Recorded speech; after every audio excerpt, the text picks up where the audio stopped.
नामांकन भरा है, क्या कुछ कहेंगे, किस तरह के जो देखिए बहुत अच्छा माहौल है। मेरी 12-13 दिन एब्सेंस थी, दिल्ली था।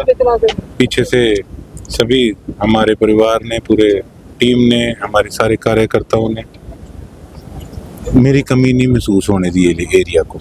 और मुझे भी खुशी हुई कि 5 साल अगर मैं लगा रहा, अपनी मेहनत करता रहा, तो आज जनता खुद मेरा चुनाव संभाल रही है।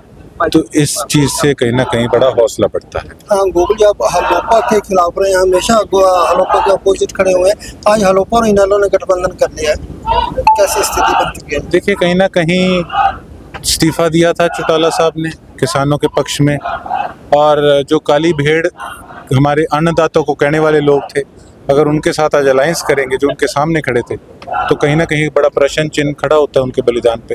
क्या लगता है कैसा चुनाव जो सिरसा का रहने वाला है? देखिए अब ये तो कुछ कह नहीं सकते, राजनीति के अंदर तो कब क्या हो जाए पता नहीं लगता।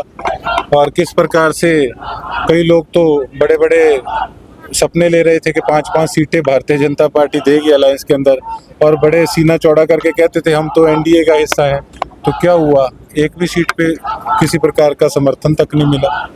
आज तक गोकुल की एक तरफा जीत बताई जा रही थी, आज इनके अलायंस के बाद क्या लगता है माहौल कुछ बदलेगा? देखिए ऐसा है, जनता बड़ी जागरूक है, जनता बड़ी समझदार है। इलाहाबाद बाई इलेक्शन में जब चौटाला साहब ने किसानों के हित में अपना इस्तीफा दिया था, तो किसी भी पार्टी के कार्यकर्ता या वोटर ने ये नहीं सोचा था कि हम कांग्रेस के साथ हैं या हम किसी और पार्टी के साथ हैं। उन्होंने कहा था कि भाई एक आदमी है, एक शख्स है जिसने किसानों के हित में इस्तीफा देने का काम करे हुए है और अपना इस्तीफा देकर हमारे बीच में आके बैठे हुए। तो अगर उनका अन्नदाता को काली भेड़ कहने वाले के साथ अलायंस होता है, तो जनता इस चीज को समझती है और एक बड़ा प्रश्न चिन्ह खड़ा होता है। मैं चौटाला साहब के साथ अलायंस में रहा हूं और मेरे उनसे बड़े अच्छे ताल्लुकात भी हैं, उनके बच्चों जैसा हूं, पर मेरे को ये लगता है कि ये लोग जो हैं या इस तरीके का निर्णय उनको काफी सीटों पर नुकसान पहुंचाएगा। एक सिरसा जिले में 5 सीटों पर एक चर्चा चल रही है कि बीजेपी ने जो अपने डम्मी कैंडिडेट उतारे हैं और इनेलो के साथ जो अंदर सेटिंग है। देखिए सुनने में तो मुझे भी ये चीजें आई है, अब मैं क्या इस चीज को कह सकता हूँ। आप ये देखिए कि बीजेपी एक पार्टी थी, ठीक है, एक कैंडिडेट बाहर से लिया गया जो किसानों के खिलाफ था, और जब उस व्यक्ति विशेष के साथ अलायंस हो गया, तो जिस पार्टी ने लिया था हो सकता है उसके साथ भी कोई हो सकती है सांठ-गांठ। अब जब चीजें ओपनली खुल के आ रही हैं तो हो सकता है अंदर खिटपिट हो किसी इनेलो के लोग आज ये भी कह रहे हैं गोकुल ने इनेलो के साथ गद्दारी की है, इसीलिए जो अभय चौटाला जी ने ये डिसीजन लिया। क्या गद्दारी करी है? मैंने लेके खाया था क्या किसी का? क्या गद्दारी की?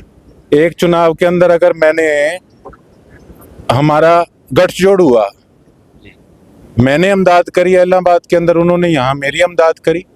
उसके बाद बाई इलेक्शन के अंदर मैं किसानों के साथ था। उस समय मैंने पानी हाथ में लेके कसम खाई थी कि भारतीय जनता पार्टी मेरे को टिकट दे रही थी कि तू चौटाला साहब के सामने जाके इलेक्शन लड़ ले, और कई चीज़ों के उन्होंने ऑफर दिए। मैंने एक बात कही, मैं कहा मैं किसानों के साथ हूँ, मैं चौटाला साहब के साथ था, मैं किसी के पीठ में छुरा नहीं घोंपूंगा। और एमपी के इलेक्शन तक बच्चे बच्चे को पता था कि किस प्रकार का नतीजा रहने वाला है। मैंने फिर भी जो मेरे से हुआ, जो मेरी हैसियत थी, मैंने संदीप लोढ़ जी का उस समय साथ देने का काम किया था। और जो आज ये बात कह रहे हैं ना उलझुल, इसी करके कहीं ना कहीं पार्टी आज लॉस में जा रही है। किन मुद्दों को लेकर गोकुल जो है सिरसा विधानसभा में जाएंगे? देखिए ऐसा है, मुद्दे ही मुद्दे हैं। जब यहाँ का प्रतिनिधि यहाँ रहता ही नहीं है, तो ऐन मौके पे 1 महीने में उसको सारा कुछ याद आता है। उसको बोतलें भी याद आती हैं बांटनी, और बच्चे भी सीवरेज का पानी 5 साल पीते रहते हैं। उनको आज खाड़े मौके भी याद आते हैं। 5 साल कभी बात नहीं पूछी, तब तो किसानों के विपक्ष में जाके खड़े हो गए। आज उनको सारी चीजें याद आ रही हैं। मेरे पे टिप्पणी कर रहे थे, मेरे से प्यार ज्यादा है ना, कहते इसके तो दफ्तर ही नहीं किसी को पता, इसके तो दरवाजे ही कोविड में बंद थे, अब भला मानस जो यहाँ रहता ही नहीं था उनको पता क्या होगा मेरे बारे में कि मेरी क्या अचीवमेंट है, मैंने क्या काम किया।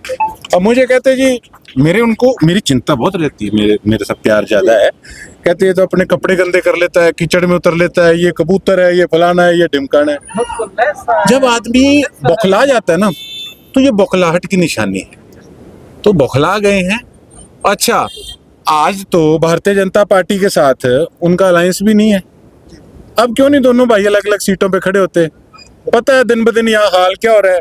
जब मेरी एब्सेंस के अंदर 12 दिन के अंदर दोनों भाई यहाँ रह के भी नहीं स्टैंड कर पाए सिस्टम, तो उनको पागल कुत्ते ने काटा, वो 2 जगह जाके खड़े हो जाएंगे। तो कुल मिला के आप समझ सकते हैं कि क्या चल रहा है। रानिया से भी कांगड़ा बंधुओं ने जो अपने बेटे का नाम दिया था, लेकिन वो कहीं ना कहीं वही दफ्तर बना बनाया रहा। आज की तारीख थी, भरवा लेते नामांकन। किसने मना किया था? कहते थे हमारे पास 5 कैंडिडेट हैं, 5 सीटों पे अलग अलग खड़े कर लेते। किसने रोका था? एक सीट पे क्यों सीमित रह गए? गोकुल सेठी अपनी जीत को लेकर कितने आश्वस्त हैं? देखिए, ऐसा है, राजनीति का कुछ पता नहीं होता कब क्या हो जाए, लेकिन उम्मीद और हौसले पे दुनिया टिकी है। मेरे कहने भी खोने है कि मैं क्या डरूं, आपा तो पूरा तगड़ा होकर चुनाव लड़ांगा सर सालों के आपको में। गोकुल हो रही है, इसी वजह से, डर की वजह से गठबंधन तो नहीं हो गया आज। देखिए, ये तो राजनीति है और ये चलती रहती है, और हर आदमी ने अपना रास्ता देखना है। मैंने अपना रास्ता देखा, मुझे दिख रहा था कि मैं अगर सरकार के अंदर मेरी भूमिका होगी तो ये एरिया के काम होंगे। मैंने अपना काम किया, उन्होंने अपना काम करना। गोकुल सेठी सिरसा के लोगों को क्या अपील करेंगे? बस विश्वास रखिएगा अपने भाई पे, आपके बेटे पे, आपको कभी भी निराश नहीं होने दूंगा। ਗੋਕਲ ਜੀ, ਪਿੰਡਾਂ ਦੇ ਜਿਹੜੇ ਲੋਕ ਤੁਹਾਡੇ ਨਾਲ ਕਿਸਾਨ ਮਜ਼ਦੂਰ जुड़े शहर ਦੇ जुड़े ਉਹਨਾਂ ਨੂੰ ਕੀ ਕਹਿਣਾ ਚਾਹੋਗੇ? मैं ही कहना चाहूंगा जी, ਜਿਹੜੇ ਮੌਕੇ ਤੇ ਆ ਕੇ ਜਿਨ੍ਹਾਂ ਲੋਕਾਂ ਕਰਕੇ ਮੈਂ 12 ਦਿਨ ਸੀਗਾ ਦਿੱਲੀ, ਉੱਥੇ ਜਿਹੜੇ ਲੋਕ ਮੈਨੂੰ ਜਾਣਦੇ ਸੀ, ਮੈਨੂੰ ਗੱਲਾਂ ਕਰਦੇ ਸੀਗੇ, ਕਹਿੰਦੇ ਯਾਰ ਤੁਹਾਡੇ ਤਾਂ ਬੜਾ ਬੁਰਾ ਹਾਲ ਹੈ, ਤੁਹਾਡੇ ਤਾਂ ਸ਼ਰੇਆਮ ਸਮਾਨ ਬਣੀਤ ਹੈ ਤੇ ਤੁਹਾਡੇ ਵੋਟ ਵਿਕਦੇ ਆ।